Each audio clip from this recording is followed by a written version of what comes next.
अस्सलामु अलैकुम वरहमतुल्लाहि वबरकातुहू। बिस्मिल्लाहिर्रहमानिर्रहीम। पिछली क्लास में हमने जश्न विचारगी का टॉपिक कवर किया था, तो जल्दी से अपने अपने रजिस्टर ओपन करें। ज़रा रजिस्टर ओपन करें और जल्दी से जो स्क्रीन आपके सामने आई है उसे उतारें।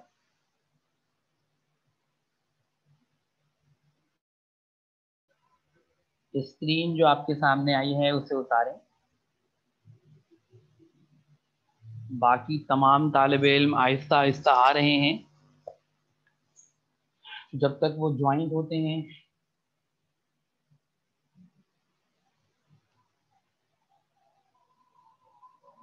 जी सवाल है, कुछ कह रही हैं आप? सर एक रिक्वेस्ट थी, आप प्लीज अपनी स्क्रीन शेयरिंग ऑफ कर सकते हैं 2 मिनट के लिए? खैरियत? सर सरप्राइज है, अगर आप कर लें प्लीज। अभी मेरे पास क्योंकि टाइम कम है तो एंड में मैं कर देता हूँ, आखिर में जाते जाते। श्योर सर, कोई मसला नहीं है। ठीक है, क्लास जी के जी आखिर सर, के 5 मिनट में कर लीजिएगा ये स्क्रीन क्या। तो जब ठीक तक है मैं ठीक है। बनाऊं श्रृंगार भी कर लूँ, पता नहीं क्यों आप लोग। वैसे खैरियत है ये क्यों? मैं क्योंकि मैं वीडियो हमेशा बन ही रखता हूँ। सर बस लास्ट में देख लेगा। All right. अच्छा जल्दी से जरा बेटा जल्दी से ही उतार लें। जश्न बेदारगी हमारा टॉपिक लास्ट कवर हुआ, और लास्ट जश्न बेचारगी का टॉपिक कवर हुआ है तो उसको जल्दी से हम उतार लें। टाइम थोड़ा सा हमारा लेट हो गया है,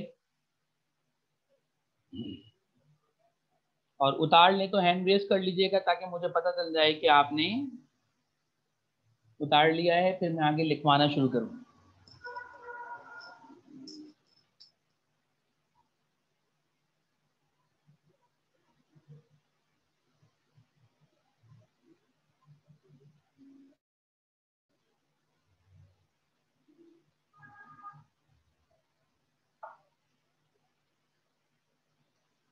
सर फराज, अगर आप सुन रहे हैं तो बहुत सारे बच्चे अभी भी पेंडिंग में हैं, देखिए उनको जरा एडमिन।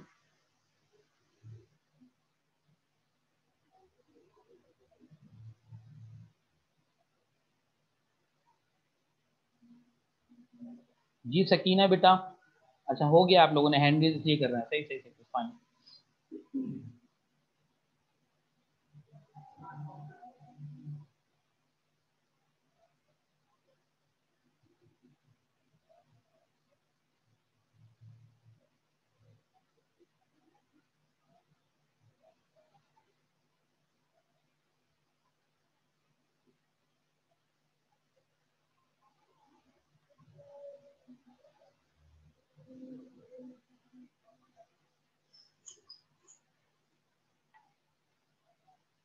चलें स्टार्ट नाउ।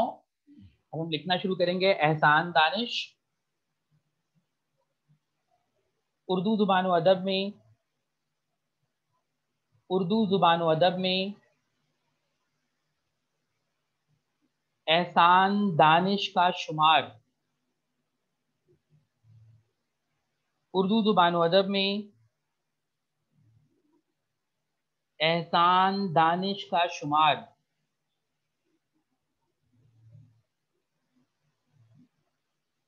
दर्दमंद शायरों में होता है। एहसान दानिश का शुमार दर्दमंद शायरों में होता है। उन्होंने अपने कलाम के जरिए, उन्होंने अपने कलाम के जरिए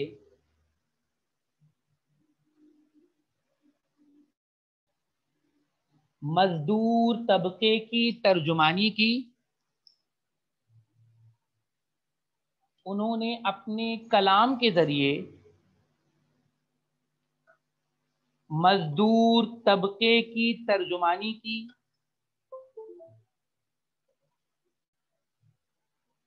और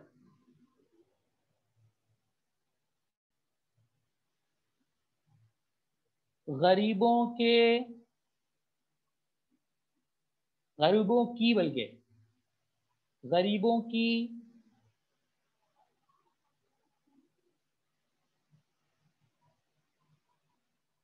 मुफलिसी, कौमा नादारी, गरीबों की मुफलिसी, कौमा नादारी, कौमा लाचारगी,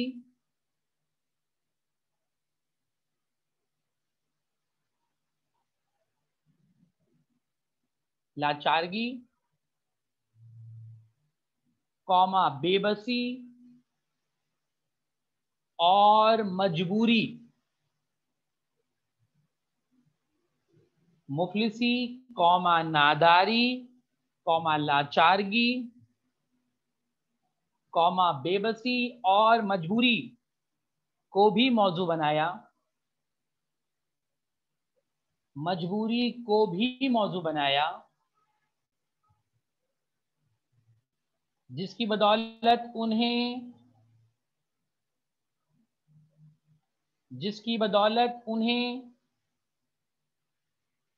ब्लैक पेन से इन्वर्टेड कॉमास में लिखिएगा बेटा, शायरे मजदूर व शायरे दहका,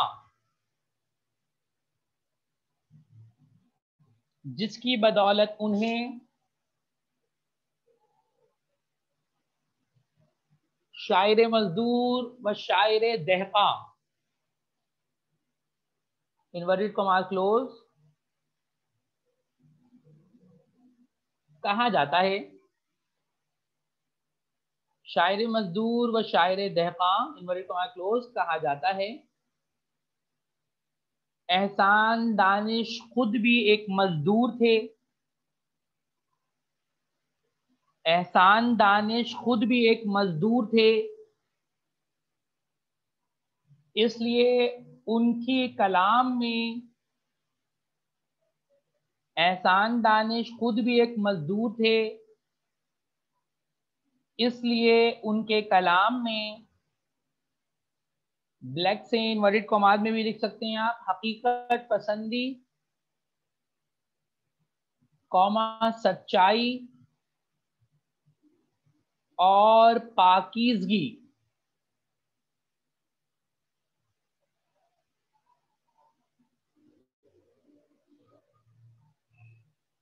जी आनिया बेटा कुछ कह रहे हो?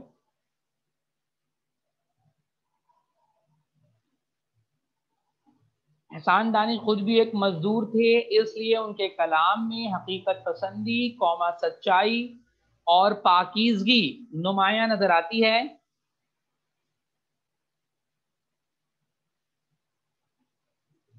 उनकी इल्मी और अदबी खिदमात की वजह से उनकी इल्मी और अदबी खिदमात की वजह से उन्हें, ब्लैक से इन्वर्टेड कॉमास में लिखें बेटा, तमग़े इम्तियाज, इल्मी और अदबी खिदमात की वजह से उन्हें, ब्लैक से लिखें, तमग़े इम्तियाज से नवाजा गया, तमग़े इम्तियाज से नवाजा गया।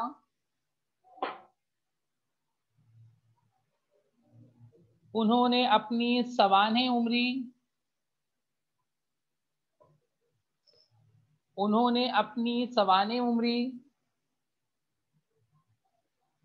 ब्लैक से इन्वर्टेड कॉमास में लिखें, जहान दानिश,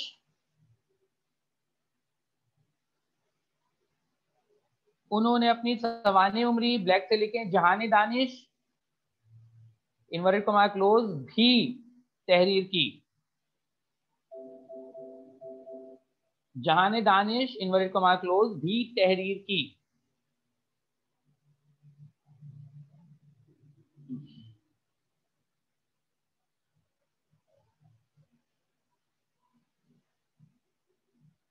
मरकजी ख्याल की अगले पेज पर हेडिंग डालें, मरकजी ख्याल की अगले पेज पर हेडिंग डालें एवरीवन।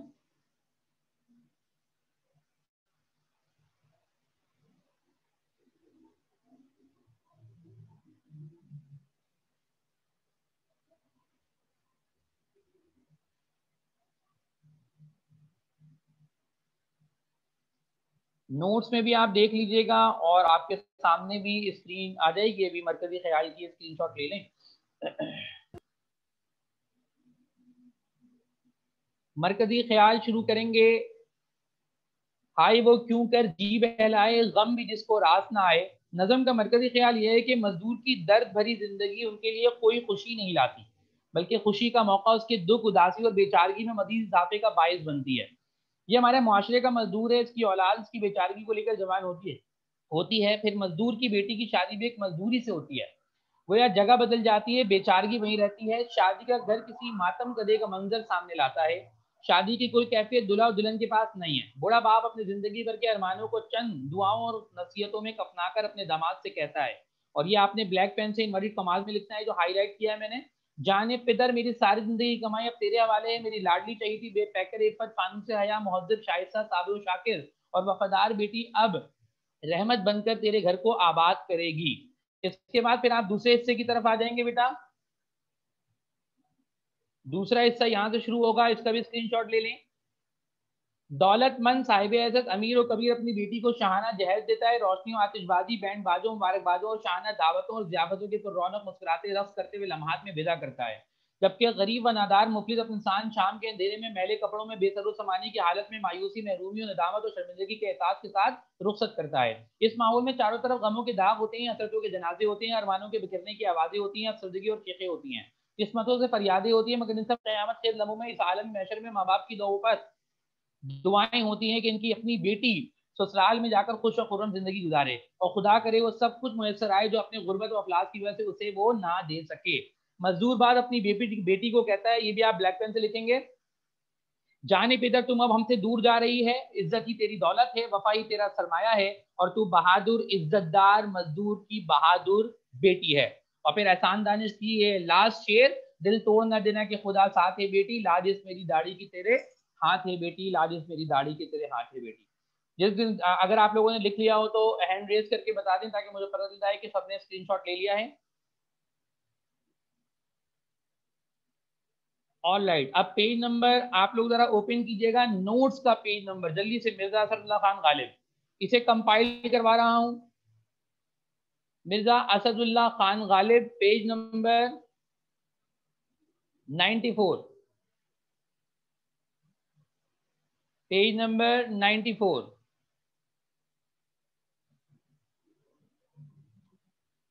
जो जो चीजें कंपाइल कराऊंगा आप लोग उसको वैसे ही कॉपी पे लिख लीजिएगा, अगर नोट्स हैं तो नोट्स पे लिख लीजिएगा। असदुल्ला खान गालिब की हेडिंग ब्लू मार्कर से डलेगी बेटा। इसके बाद जरा सुन लें, तमहीद की हेडिंग ब्लैक मार्कर से डलेगी, और ये जो कोटेशन लिखी हुई है बेटा ये आप इस तारीफ के नीचे लेके जाएंगे। जो मैं तारीफ लिखवाने वाला हूं ये कोटेशन इस तारीफ के नीचे करी जाएगी। तो जो नोट्स हैं आप लोग निकाल लें और उसे एरो बना बनाकर जिस तरीके से कंपाइल करवा रहा हूं वो कंपाइल करें। उर्दू शायरी, डॉक्टर इबादत बरेलवी कहते हैं, उर्दू शायरी की रिवायत में गालिब के फन की हैसियत वही है जो जोग्राफाई एतबार से किसी मुल्क में एक सर्वफलक पहाड़ की होती है। उर्दू गजल के इर्तकाई अमल में गालिब सबसे ज्यादा कामयाब गजल गो शायर हैं। तो इनकी शायरी सदियों पर मुहित है। जुबान बयान को गालिब ने बताते खुद एक फन बना दिया है, ऐसा फन जो इज़हार और अबलाग के साथ साथ हुस्न और जमाल का नूर बिखेरता है। गालिब ने जमान को रंगीन व पुरकार बनाया है, इसमें गुलबूटे खिलाए हैं, इसको हीरे की तरह तराशा है, अल्फाज को आसमान पर बिखरे हुए सितारों की तरह यकजा किया है। गालिब की अजमत का एतराफ इकबाल इस तरह करते हैं, ये आप शेर लिखेंगे, मैं वह हैरत है सुरैया रफत परवाज पर, नुत्फ को सोनाज हैं तेरे लबे एजाज पर। यानी कि परिंदे की तरह गालिब जो है वो अपने कलाम को उड़ा कर ले जाते हैं। ये इकबाल का इनके बारे में खूबसूरत इजहार। शायरी की चीदा चीदा खुसूसियात या कलाम की खुसूसियात की हेडिंग डलेगी ब्लू मार्कर से, और फिर सारी हेडिंग ब्लैक मार्कर से डलेंगी। फारसियत और उर्दू की आमेजिश, गालिब ने फारसी और उर्दू की रिवायत के बाहिनी तजाद से एक तीसरी रिवायत को जन्म दिया जो इनका अहम फनी कारनामा है। गालिब ने इन दोनों को इस तरह मांग किया है कि इनके फन में शोला और शुबनम गले मिलते नजर आते हैं। दोनों शेर लिखेंगे लेकिन ये मसलन लिखने की जरूरत नहीं है, आप लोगों को मसलन लिखने की जरूरत नहीं है, कट कर दें इसको। डायरेक्ट शेर लिखेंगे और शेर का निशान लगाएंगे। दाम हर मौज में हल्का सद काम न हम, देखिए क्या गुजरे है कतरे पर गोहर होने तक, आसान कहने की करते हैं फरमाइश, गोयम मुश्किल वगरना गोयम मुश्किल। इसमें फारसी और उर्दू के तमाम मामला उन्होंने मिक्स किए। नुदरत ख्याल, गालिब का कलाम इनफरादी जिद्दत का मुरक्का है, मुरक्का कहते हैं मजमूए को, ठीक है, जमा होना एक जगह पर। गालिब की जिद्दत अदा, नुजरत ख्याल, जिद्दत तशबीहात वगैरह की मिसालें कहीं और नहीं मिलती। बकौल आलम सरवर, गालिब की शायरी बुनियाद जिद्दत तराजी पर है। इसके बाद आपने 2 शेर लिखने हैं और दोनों शेर सेकंड लास्ट शेर और लास्ट शेर है। बुए गुल नाले दिल दो दे चिराग महफिल, जो तेजी बज़न से निकला सो परेशान निकला। और ये आखिरी वाला नक्श फरियादी है किसकी शौक ये तहरीर का, कागजी है पैरहन हर पै करे तस्वीर का। इसके बाद तसव्वुफ की हेडिंग है, गालिब के कलाम में तसव्वुफ के इंतहाई पाकीज़ा नुकात बयान किए गए हैं। नजरिया जबर वहदतुल वजूद बेसबाती कायनात के तस्वुरात को बखूबी वाज़ेह किया गया है। सेकंड लास्ट और लास्ट शेर दोनों लिखेंगे जो मेंशन कर रहा हूं, और निशान लगाते रहें आप जो मैं मेंशन कर रहा हूं। हस्ती के मत फरेब में आ जाइयो असद, आलम तमाम हल्क़े दामी ख्याल है। ना था कुछ तो खुदा था, कुछ ना होता तो खुदा होता, डुबोया मुझको होने ने, बेटा ऐड कर लें होने ने, यहाँ ने नहीं लिखा हुआ है तो इसको लिखें, डुबोया मुझको होने ने। इस शेर को सही करें, डुबोया मुझको होने ने, ना होता मैं तो क्या होता। इसके बाद तखय्युर और फलसफे की हेडिंग है। तखय्युर और फलसफे की हेडिंग में बेटा ये वाली शुरुआत जो है ये कट कर दें, ये लिखने की जरूरत नहीं है। जो मैंने मेंशन किया है देख लें, ये कट कर दें। इकबाल के शेर को भी कट कर दें और इकबाल का ख्याल भी कट कर दें। आपने तखय्युर और फलसफे को यहाँ से शुरू करना है जो मैंने मेंशन किया। गालिब से पहले गजल सिर्फ जज्बात और एहसासात की तर्जुमानी का नाम थी। गालिब ने गजल में फलसफियाना तर्ज फिक्र को रोशनास कराया और ये पहले फलसफी शायर भी हैं उर्दू जुबान के। बकौल मोहम्मद हुसैन आजाद, जिस कदर आलम फ़ानी में मिर्जा का नाम बुलंद है, इससे हजारों दर्जा ज्यादा आलम मायने में इनका कलाम बुलंद है। फिर सेकंड लास्ट और लास्ट शेर लिखेंगे बेटा, गम हस्ती का असद किससे हो जिस मर्ग इलाज, शमा हर रंग में जलती है सहर होने तक, कैद हयात और बन गम असल में दोनों एक हैं, मौत से पहले आदमी गम से निजात पाए क्यों। बहुत बड़ा फलसफा इसमें। सादगी, गालिब के कलाम में जो अशार सादा हैं वो इतने सादा और आम फहम में गोया बातें की गई हों। और आपने दोनों शेर लिखना है, दिल नादा तुझे हुआ क्या है, आखिर इस दर्द की दवा क्या है, जान तुम पे निसार करता हूं मैं नहीं जानता दुआ क्या है। फेसबुक की भी शेर बन सकता है। गालिब का कलाम आप यहां से लिखेंगे, गालिब का कलाम नगमगी व हलावत की मिठास का हामिल है। बस यहां तक लिखेंगे, ये आगे का मत लिखिएगा और ना ही ये शेर लिखिएगा। डायरेक्ट कोटेशन पे आ जाएं। और यूं महसूस होता है जैसे इनके फन में तरन्नुम के चश्मे फूट रहे हों और नगमों के जरिया मौजजन हो। और फिर आप ये फर्स्ट एड के दोनों शेर लिखेंगे, कोई उम्मीद भर नहीं आती, कोई सूरत नजर नहीं आती, मौत का एक दिन मुअय्यन है, नींद की रात भर नहीं आती। पैकेजेस चल रहे हैं, क्या करें। तगज़ल, गालिब खालिक जमाल हैं और हुस्न के मिजाज दान हैं। इनकी शायरी में तगज़ल की खूबसूरत जा बजा मिलती नजर आती हैं। इस सादगी पे कौन न मर जाए ए खुदा। अच्छा ये पहला वाला शेर मत लिखें, दूसरे वाले दोनों बहर से जो मुंसलिक हैं दोनों बहर वाले शेर लिखें, ये वाले, क्योंकि याद सही हो जाएंगे। आह को चाहिए एक उम्र असर होने तक, कौन जीता है तेरी जुल्फ के सर होने तक, हमने माना कि तगाफुल न करोगे लेकिन खाक हो जाएंगे हम तुमको खबर होने तक। सोजो गुदाज, गालिब की गजल सोजो गुदाज की जान है। इनकी शायरी बड़ी दिलावेज अंदाज में जज्बात निगारी की जाती है।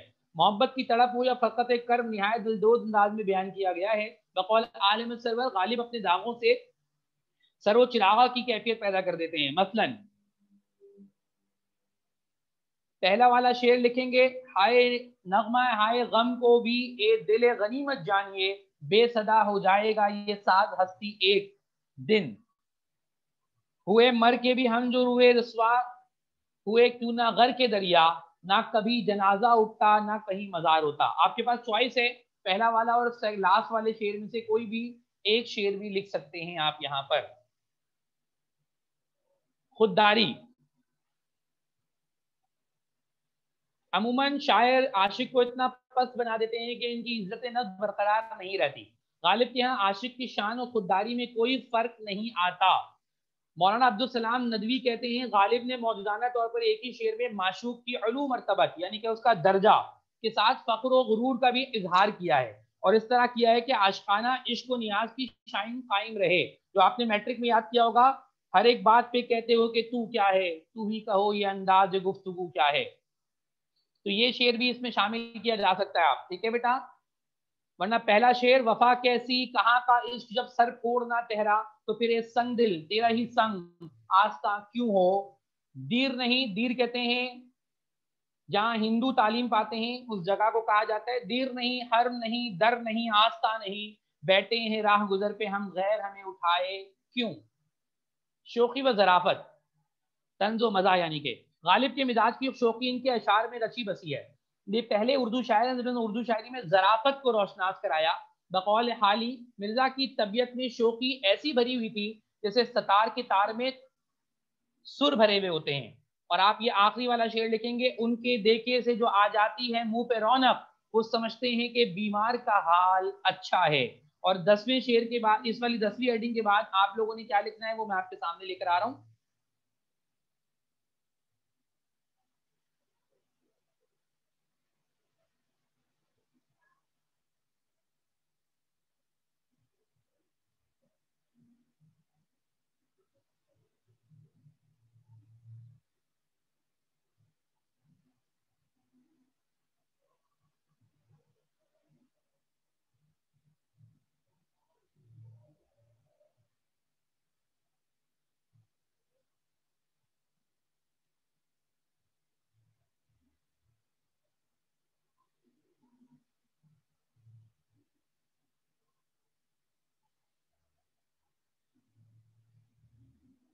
इसके बाद आपकी आखिरी हेडिंग, सेकंड लास्ट हेडिंग जो होगी वो होती है अजमत गालिब। स्क्रीनशॉट ले लें। अजमत गालिब, ये 3 कोटेशन आपके सामने जरूर आनी चाहिए जो मुकम्मल तौर पर है। अब्दुर्रहमान बजूरी कहते हैं उर्दू में पहली भरपूर रंगारंग शख्सियत गालिब की है, इन जैसी रानाई और दिलकशी किसी और में नहीं पाई जाती। और रशीद अहमद सिद्दीकी कहते हैं दीवाने गालिब हिंदुस्तान की इल्हामी किताब है और मुगल तहजीब की अता करदा नवारदात में उर्दू जुबान और ताजमहल के साथ मिर्जा गालिब की शख्सियत बराबर की शरीक है। ख्वाजा अल्ताफ हुसैन हाली का इजहार है गालिब एक फर्द नहीं, एक नस्ल है, वो दिलचस्प लम्हों का तर्जुमान नहीं, एक पूरे दौर का नुमाइंदा है, एक ऐसे दौर का जज्बाती तर्जुमान है जो अभी खत्म नहीं हुआ, एक ऐसी नस्ल का नगमा जो दफनाई नहीं गई। इसके बाद आप हासिल मुताल्ला अपनी नोट्स का लिख दीजिएगा, जो कि आपने फर्स्ट ईयर में भी शायद याद किया होगा। अच्छा भाई, और कौन है जी बेटा, कौन हैंड रेस कर रहा है, बताएं जरा क्या बात है। जी इश्तिका बेटा। अस्सलाम वालेकुम सर। वालेकुम अस्सलाम। सर ये 10वां फिर से बता दें कि 10वां आपने उसमें कौन सा शेर कटवाया है। आखिरी वाला शेर लिखेंगे बस। वैसे तो दोनों शेर भी लिख सकते हैं आप, मुझे कोई मसला नहीं है। अगर आप 35 मिनट में कंपाइल कर रहे हैं तो आप पूरा लिखें भाई, मुझे कोई मसला नहीं है। लेकिन सेकेंड ईयर में क्योंकि और भी बहुत सारे सवाल शामिल हो गए हैं इसमें, तो हम चाहते हैं कि आप 3 घंटे में पूरी परफॉर्मेंस दें। बाद दफा मसला ये होता है कि हम बहुत कुछ लिख कर आते हैं लेकिन बेकार लिख कर आते हैं, और बाद दफा हम कम लिख कर आते हैं लेकिन अच्छा लिख कर आते हैं। तो इसलिए कंपाइलेशन में कुछ चीजें कम हैं, कहीं मैंने 2 शेर, कहीं मैंने 1 शेर कहे हैं, तो बेसिकली मुझे पता है। और वो वाले शेर मैंने ज्यादातर आप लोगों को कंपाइल करवाए हैं जो हमारे एडमिनिस्ट्रेटिव जो के एग्जामिनर्स को याद होते हैं। तो एग्जामिनर को जब कोई चीज याद होती है ना, तो फिर उसमें नंबर भी ज्यादा देता है, क्योंकि उसको ये चीज याद है, वो फौरन क्लिक कर जाता है। तो इसलिए मैंने वो शेर आपको कंपाइल करने के हैं, क्योंकि मुझे पता है कि आप लोगों ने फर्स्ट ईयर में इसको बाकायदा याद किया हुआ था। ओके जी sir. Zahra, what happened. Sir ये जो कोटेशन इसमें लिखा हुआ गालिब अपने दागों से, इसका क्या मतलब है दागों से?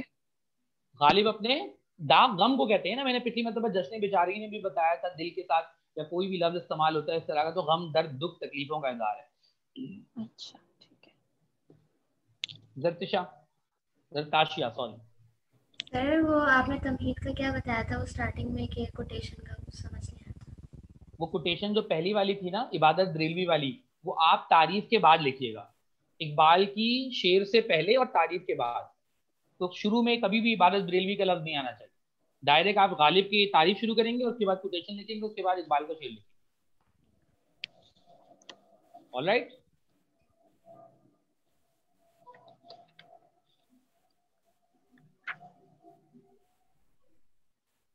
चलें, अब मुझे मैं अपना टॉपिक शुरू कर रहा हूँ, या आप लोगों को कहाँ है फौलिया की तरह? फौलिया ने कुछ कहा था भाई। जी व्हाट हैपेंड भाई, जी बोले भाई, क्या मसला है? सर बस आप अपनी स्क्रीन पे देख लें 1 सेकंड के लिए। मैं स्क्रीन ओपन करूं या देख लूं, क्या करूं? नहीं नहीं कुछ नहीं, बस आप स्क्रीन देख लें अपनी।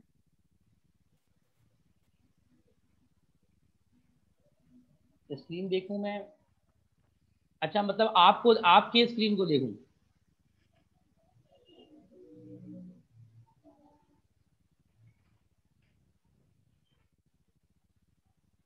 ओए होए होए होए होए होए, ओए होए होए होए, ये तो मेरे ख्याल में अक्टूबर के महीने में होता है गालिबन, क्या? जो टीचर डे वो गालिबन हम मनाते हैं, गालिबन ऐसे ही कुछ है। टीचर ने थोड़ी मना है। फिर क्या है? What is this? सालिहा मेरे ख्याल में तर्जुमान बनी हुई है मोहतरमा, ये है कहाँ, गायब कहाँ हो गई? सालिहा कुछ कहें, कहना है या बस सिर्फ यही दिखाना है आप लोगों ने? सर एक्चुअली आप सबकी मेहनत के लिए हम लोगों ने थोड़ा सा जेस्चर था कि आप लोगों ने बस हमें अच्छा इतना अच्छा अच्छा अच्छा अच्छा अच्छा अच्छा अच्छा, तो ये तो मेरे ख्याल में बहुत कम बच्चों के हैं, और कहाँ हैं बच्चे? सर आप लोग बाकी बहुत बच्चों का तो ज्यादा कुछ नहीं आ रहा, हमारे लिए करते हैं, मेरे तो इतने इस सारे एक्चुअली बॉयज कुछ बच्चों किधर को हैं पता मेरे? भी नहीं था। तो बॉयज बच्चों को चाहिए वो अपना थम्स अप भी बनाएं, मुझे थम्स अप चाहिए, पीले पीले हाथ देखने हैं। बॉयज को चाहिए वो थम्स अप इस्तेमाल करें अपना। क्या बात, उसमें क्लैपिंग भी आती है गालिबन, हमें आजकल तो ऑनलाइन में सारी चीजें सीख गए हम। शुक्रिया, जज़ाकल्लाहुल खैर। Asim thank you so much, सालिहा thank you so much, Naila बेटा शुक्रिया, बाकी तमाम बच्चे जिन्होंने ये काम किया, मैं इसके लिए इख्तितामी तौर पर जब मैं क्लास को एंड कर रहा हूँ, बल्कि एंड क्या कर रहा हूँ अभी कर लेता हूँ, पता नहीं बाद में फिर मौका मिले ना मिले। चलें, मैं अपनी अपना स्क्रीन भी ज़रा ओपन करके देखता हूँ कि आपको मुझे देखना चाहिए। अच्छा भाई, मैं नज़र आ रहा हूँ सही? जी सर। लिसन टू मी, एक छोटी सी गज़ल आप लोगों के नाम। यूं ही क्यूट। बेसबब ना फिरा करो कोई शाम घर में रहा करो, यूं ही बेसबब ना फिरा करो कोई शाम घर में रहा करो, वो गजल की सच्ची किताब है उसे चुप के पढ़ा करो, कोई हाथ भी ना मिलाएगा जो जो गले मिलोगे तपाक से, सर कोई करोना हाथ चल भी ना जाए। मिलाएगा जो जो गले मिलोगे तपाक से, ये नए मिजाज का शहर है जरा फासले से मिला करो, अभी राह में कई मोड़ हैं कोई वाह आएगा वाह कोई वाह। जाएगा, तुम्हें जिस किसी ने भुला दिया उसे भूलने की दुआ करो, अभी राह में कई मोड़ हैं कोई आएगा कोई जाएगा, तुम्हें जिस किसी ने भुला दिया उसे भूलने की दुआ करो, मुझे इश्तहार सी लगती हैं ये मोहब्बतों की कहानियां, मुझे इश्तहार सी लगती हैं ये मोहब्बतों की कहानियां, जो सुना नहीं वो कहा करो जो कहा नहीं वो सुना करो, कभी चांद भी पर्दे नशीन हो जरा शाखसार की ओट में, कभी चांद भी पर्दे नशीन हो जरा शाखसार की ओट में, जो जो बन सवर के कहीं चलो तो मेरे साथ तुम भी चला करो, मेरे साथ तुम भी चला करो। Yashida very best of luck, Allah bless you बेटा, थैंक यू सर। जज़ाकल्लाह खैर, और शुक्रिया, मैंने ये छोटी सी वीडियो भी बना ली अपनी। महफिल लूट ली। चलें, अब मैं आता हूँ अपने टॉपिक के ऊपर।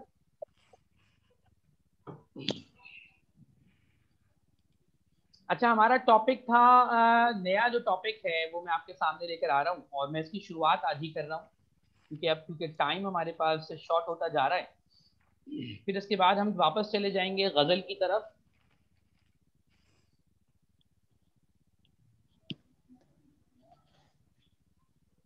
हजरत फातिमा ज़हरा रजी अल्लाह तआला अन्हा की रुखसती, the most favourite topic and most favourite personality, और मेरी नज़रिए के मुताबिक, क्योंकि मैंने आपको दो टॉपिक बड़े दिल से पढ़ाए थे लास्ट टाइम भी, मैंने आपको बताया था सीरत मोहम्मदी पढ़ाते हुए, वो भी गालिबन मेडिकल वालों की क्लास रह गई है, और होप दैट कि हम जब इंशाल्लाह फिजिकल होंगे तो आपकी एक्स्ट्रा क्लास जरूर एक लगेगी। अच्छा, हजरत फातिमा ज़हरा की रुखसती जो है ये, क्योंकि आपको पता है कि पर्सनैलिटी बहुत ही ज़्यादा बावक़ार, बाहया, बाशर्म और बहुत ही बुलंद पाया हस्ती हैं, हमारी औकात नहीं है कि हम इन हस्तियों के बारे में बात भी कर सकें, लेकिन लेकिन लेकिन क्योंकि हमारे पास मौके बहुत कम आते हैं इन हस्तियों को पढ़ने के, समझने के, तो मैं चाहता हूं कि इसको मुकम्मल अंदाज में हम समझें। तो आज की क्लास के अंदर टॉपिक शुरू कर रहा हूं, और अगली क्लास में इसको वाइंड अप करेंगे। मैं 5 मिनट एक्स्ट्रा लूंगा, एडमिन अगर मुझे सुन रही है तो। अच्छा, अब जरा सुनिएगा बेटा, हजरत फातिमा ज़हरा की रुखसती, अबू अल असर हफीज जालंधरी का बड़ा कारनामा है। हफीज जालंधरी पाकिस्तान के कौमी तराने के खालिक हैं, ये सब आपको पता है, ये वेल नोन पर्सनैलिटी है क्योंकि कौमी तराने के खालिक हैं, लेकिन इनका बड़ा कारनामा है दूसरी तवील नज़म लिखने का। लिखिएगा बेटा, उर्दू जुबान की दूसरी तवील नज़म अबू अल असर हफीज जालंधरी ने तहरीर की। पहली तवील नज़म का नाम क्या था, ये पूछना चाहूंगा मैं जहरा से। जहरा जरा पहली तवील नज़म का नाम बताएं जल्दी से। मुझे नहीं पता, आपने बताया था क्या? बहुत बहुत पता होना चाहिए, तो फर्स्ट ईयर में पढ़ा था हमने। एमन पता है? पहली तवील नज़म लिखो, अल्ताफ हुसैन हाली ने लिखी, मद्दो जुजरे इस्लाम। अफसोस रट्टा मारा होगा फर्स्ट ईयर में भी। जी सर, भूल गए थे। हाँ, अल्ताफ हुसैन हाली ने पहली तवील नज़म लिखी थी, उसका नाम था मद्दो जुजरे इस्लाम, और उसे मुसद्दस हाली के नाम से उसको फेवरेट किया गया, और उससे हमने तालीमात नबी सल्लल्लाहु अलैहि वसल्लम फर्स्ट ईयर में पढ़ी थी। अच्छा, अब जो है शाहनामा इस्लाम उर्दू जुबान की दूसरी तवील नज़म है।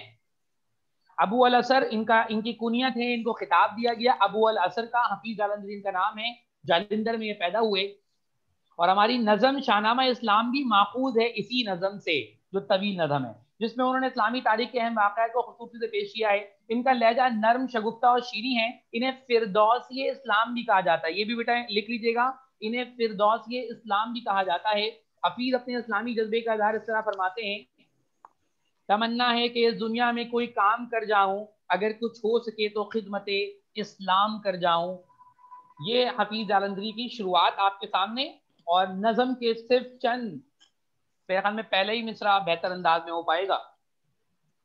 चली थी बाप के घर से नबी की लाडली पहने। देखो बेटा, लफ्ज इस्तेमाल हुआ है यहाँ पर, चली थी बाप के घर से नबी की लाडली पहने। अच्छा, लफ्ज यहाँ लाडली इस्तेमाल हुआ, और आपको पता है कि मैं लफ्जों के साथ बाकायदा थोड़ा सा खेलने का आदी हूँ, और मैं चाहता हूँ कि लफ्जों को आप समझ में आए। यहाँ लाडली का लफ्ज इस्तेमाल हुआ है, ये हमेशा लड़कियों के लिए इस्तेमाल किया जाता है, लड़कों के लिए बहुत कम इस्तेमाल हुआ, और ये हमारे मुआशरे के अंदर एक बहुत ही गलत तरबियत का मामला है। तो मैं आपके सामने इसको जरा तनकीदी शक्ल में सामने रख रहा हूँ। अगर मैं लड़कों के लिए, हमारे यहाँ इस्तेमाल होता है कि सख्ती का मुजाहरा किया जाए, इवन बाप चमाट मारने से पहले सोचते भी नहीं है, और वो मुंह पर ही बाकायदा तौर पर मार दिया जाता है। इवन एक और पॉइंट भी है, जब लड़के को ये भी कहा जाता है कि तुम्हें लात मार के घर से निकाल देंगे, दफा हो जाओ, या तुम अपना जिंदगी खुद बनाओ। इस तरह की बहुत से डायलॉग है जो हम लड़कों के लिए सुनते आए हैं। लेकिन बेटा, एक और चीज यहाँ पर जो मुझे समझ में आती है, लड़कियों के लिए ऐसा कभी भी नहीं कहा गया। हाँ, अगर कभी कोई कोताही होती है तो अम्मा उसको छुपाती हैं कि बाप तक वो बात ना पहुंचे, कोशिश यही की जाती है। इवन अगर बाप को पता भी चल जाता है तो बाप उसे मारता नहीं है, बल्कि बेटियों को लिए माँ को कहता है कि जाओ उसको जाकर समझाओ, या तुम मारो, मैं इसको देखना भी नहीं चाहता। यानी कि गुस्से का इज़हार डांट की सूरत में ही होता है। अब यहाँ पर इस दोनों तरबियत का फॉल्ट क्या हुआ, लड़के के मामला जब इस तरह के हो गए तो वो उसको क्या करेगा, इस्तेमाल करेगा। लड़का कहाँ इस्तेमाल करता है बेटा, लड़का उस जगह इस्तेमाल करेगा जहां उसकी दस्तरस पहुंच जाए। अपनी बहनों पर ये इस्तेमाल करेगा गुस्से का इजहार करके, जबकि सबसे ज्यादा वो बीवी पे इस्तेमाल करेगा। और डायलॉग सेम होंगे, दफा हो जाओ मेरी शक्ल से, दूर हो जाओ, या तुम अपने घर चले जाओ, निकल जाओ। तो सेम डायलॉग ये लड़के के दिलो दिमाग में उसके माँ बाप ने डाले, उसकी तरबियत में डालें, उसके उस्तादों ने डालें, उसके मुआशरे ने डालें। अगर आपने, और लड़कियों में क्या मामला है, नरमी नरमी नरमी, तो एंड में क्या होता है, लड़कियां जुल्म सहती सहती मर जाती हैं। हमारे मुआशरे का ये अलमिया है। मेरा नजरिया ये कहता है कि दोनों की तरबियत में सेम कंडीशन होनी चाहिए, दोनों की तरबियत में मुकम्मल तौर पर एक ही तरीका अपनाना चाहिए। जैसे मेरे आका अलैहिस्सलाम ने अपनाया, जैसे इमाम अली अलैहिस्सलाम को तरबियत देकर पाला, वैसे ही फातिमा तो जहरा की तरबियत में उन्होंने काम किया। ये दोनों चीजें उन्होंने बताई है कि तरबियत कैसे होती है। एक बेटे को अगर आप नरमी रखेंगे, बेटे के ऊपर भी वही हल्की सख्ती होगी, तो वो उसका इजहार भी वैसी नरमी से करेगा, जिसे मैंने पिछली क्लास में कॉम्प्रोमाइज का लफ्ज कहकर इस्तेमाल करवाया था।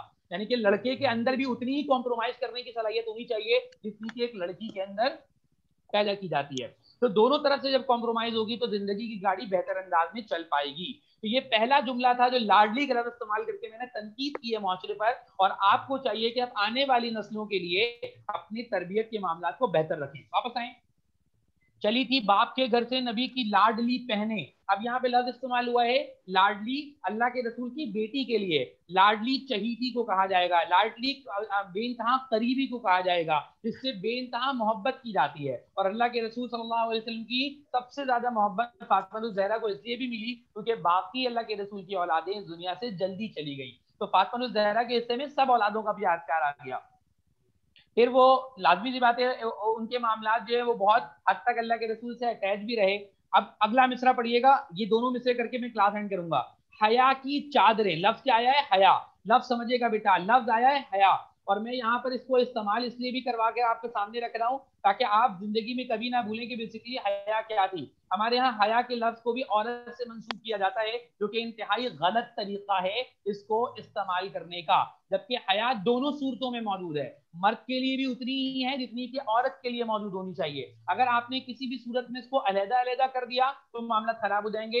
इसकी मैं मिसाल एक तरीके से देता हूँ, आपके दिमाग में बैठ जाएगी। हया की चादरें, इफ्फत का जामा। आप देखो हया क्या है? हया में एक सूरत में आप अपनी कॉपी पे लिखिएगा एमाल, पहले लिखिए एमाल, और उस एमाल को एक बर्तन में दाखिल कर दें, उस एमाल को एक बर्तन में दाखिल कर दें, तो आपके दिमाग में आएगा कि यार ये जो एमाल, जिसको मैं नेकियां भी कह सकता हूँ, ये एमाल एक बर्तन में ऐड कर ले। ये बर्तन से मैंने ब्रैकेट लगा दिया है, ये बर्तन है। अब मुझे एक बात बताओ, अगर मैं इस बर्तन में एमाल जमा कर रहा हूँ तो मैंने इस बर्तन को नाम देना है। ये बर्तन का नाम जो है लिख लीजिएगा एरो बनाकर, इसको कहते हैं हम हया। इस बर्तन का नाम है हया। अगर बताओ, अगर इस हया के बर्तन में सुराख हो जाए तो एमाल क्या होंगे? गिर जाएंगे, बर्बाद हो जाएंगे। इसका मतलब ये कायनात में तुम्हारी नेकी को जिस सिक्योरिटी मिलती है वो हया से मिलती है। अब हया क्या है? हर उस काम से रुक जाना जिससे अल्लाह ने रोका है, उसे हया कहते हैं। इसका मतलब है आंख का भी, जुबान का भी, दिमाग का भी, सोच का भी, जिस्म का भी, हर एतबार से हया होना जरूरी है। और ये ईमान है। मैं फिर कह दूं, जिस नेकी के बर्तन में नेकियों को जमा करते हैं उस बर्तन को हम हया कहेंगे। अगर हया में सुराख हो गई तो वो सारी नेकियां गिर जाएंगी, बर्बाद हो जाएंगी। तो इसलिए ये मर्द के लिए भी उतनी इंपॉर्टेंट है जितनी के औरत के लिए इंपॉर्टेंट है। और यहाँ फातिमा ज़हरा के लफ्ज के साथ ये लफ्ज इस्तेमाल करके उन्होंने कहा है हया की चादरें। और चादर कैसी होती है? जिसमें बंदा पूरा छुप जाता है, यानी कि टॉप टू बॉटम, यानी कि पैर से सर तक। तो तुम्हारी हया कैसी होनी चाहिए? बिल्कुल ऊपर से लेकर नीचे तक। हया की चादरें, इफ्फत का जामा। इफ्फत कहते हैं इज्जत को, जामा कहते हैं लिबास को। हया की चादरें, इफ्फत का जामा, सबर के गहने। अब यहाँ पर स्लैश लगा लें। अगली क्लास में यहीं से इंशाल्लाह शुरू करूंगा। आपकी अगली क्लास का टाइम हो चुका है, आप लोग जाएं और वहां जाकर बाकायदा तौर पर इसको अगली क्लास देखें। अगली क्लास में इसको हम शुरू भी करेंगे और खत्म भी करेंगे। और हमारा अगला टेस्ट जो है वो मिर्जा असदुल्ला खान गालिब का है, याद कर लीजिएगा इसको, मिर्जा असदुल्ला खान गालिब का जो टेस्ट होगा। ठीक है, अल्लाह ब्लेस यू बेटा, जज़ाकल्लाह खैर। एक बार फिर से आप लोगों ने बहुत अच्छा एक सेलिब्रेट किया। और ये छोटी छोटी चीजें होती हैं जो कि मेरे ख्याल में इंसान को मोटिवेट करती हैं कि हाँ, जिंदगी में आगे बढ़कर कुछ पा लेना चाहिए। वैसे मेरे लिए तो ये बहुत बड़ी बातें होती हैं, क्योंकि वजह ये है कि मैं ये छोटी छोटी खुशियों को सेलिब्रेट भी करना चाहता हूँ। और मैं आप लोगों से भी कहता हूँ अपने बचपन को कभी खत्म ना करें। लेकिन बस मसला ये है कि हम इसको उस वक्त की खुशी से सेलिब्रेट कर सकते हैं जब हमारे मकासद पूरे हो जाएं। और हमारा मकसद है कि हम सब A190 तक पहुंचे। तो लाजमी बताइए, इतना आसान नहीं है, इसको बहुत मुश्किल से हम सेलिब्रेट कर रहे हैं। लेकिन अगली क्लासों में जो आप टॉप कर लेंगे